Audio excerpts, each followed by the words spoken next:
There's a short poem that sums up the pride, or some say the cockiness, of people from Madrid. And it goes like this. Pues el invierno y el verano en Madrid solo son buenos.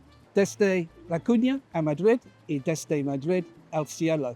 And what that basically means is the winter and the summers in Madrid, they're always nice. From the cradle to Madrid and from Madrid to paradise. And there's some justification for the pride these people have in this city. It's a treasure house of art, a powerhouse of tradition, and a hothouse of culture.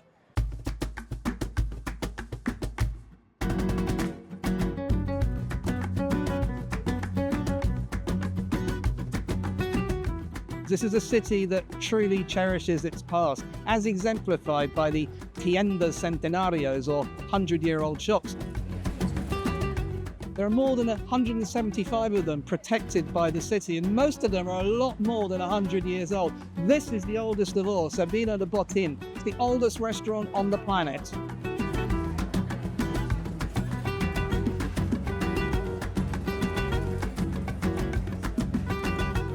In 1725, the year this extraordinary restaurant opened, George I was on the throne of England. Catherine I became Empress of Russia. They're all gone, but Sobrino de Botín is still here and still serving exactly the same menu.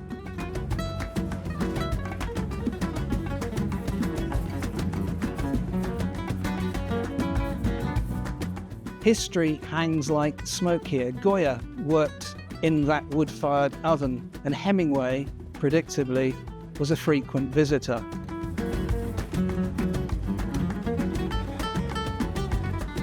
We lunched upstairs at Botin's, he wrote, in The Sun Also Rises. It's one of the best restaurants in the world. We had roast suckling pig and Rioja Alta.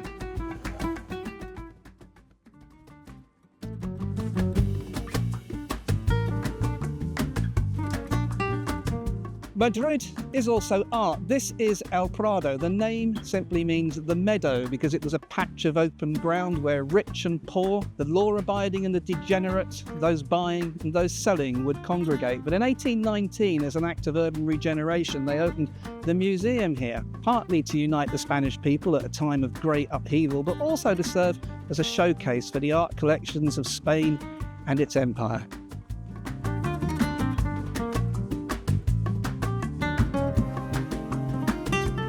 Did it work? Well, not immediately, because 2 years after El Prado opened, Spain went through the second bourgeois revolution, and a lot more upheaval after that. But the Prado has come through it and survived as one of the greatest museums of art on the planet.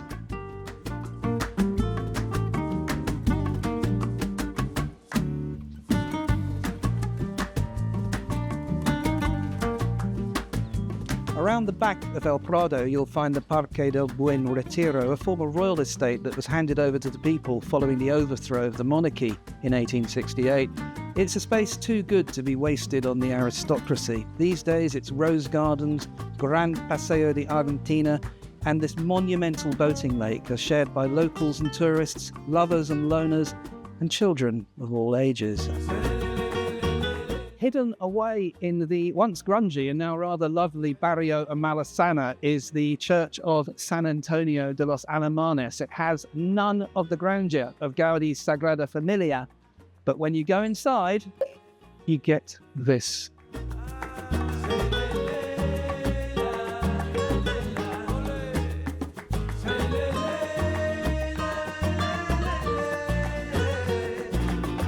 So devout, so impassioned, and so emblematic of the Catholic faith that once defined Spain. That's why they call it the Sistine Chapel of Madrid.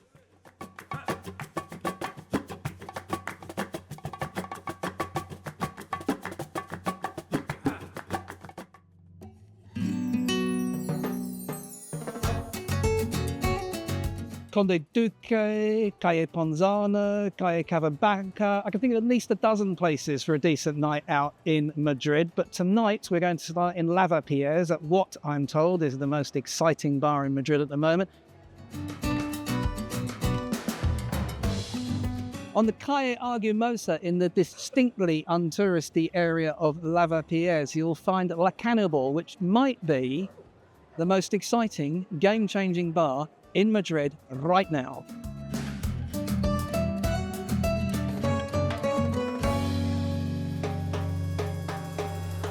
"16 small batch natural wines on tap made exclusively for La Cannibal, 600 more in bottles and 9 homebrewed beers.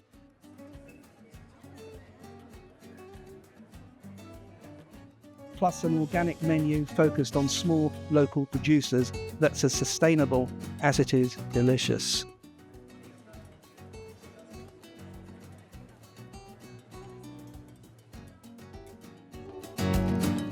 Flamenco, you might argue, is Spain's Song of the South, an art form owned by the Gitanos of Andalusia. So why watch flamenco in Madrid? Here is where the big clubs are, the paying crowds and the accidental tourists who become the aficionados. Madrid's nightlife runs from dusk till dawn, and flamenco is as big a part of it as it is in Seville or Jerez.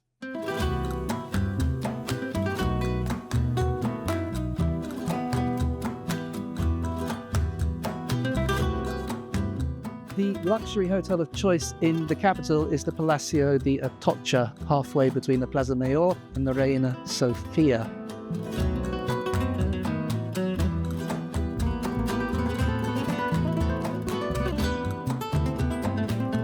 Set in a grand and somewhat eccentric 19th century palace, it has the biggest rooms in Madrid.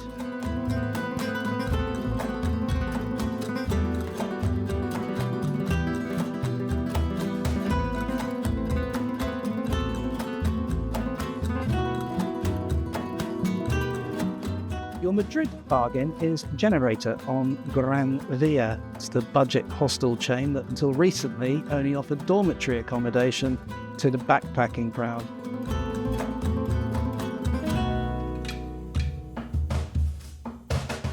But the cost of living crisis has forced a welcome policy change from Generator. It now offers double and family rooms at low prices. If you haven't been, you need to come. And if you've already been, you should come back.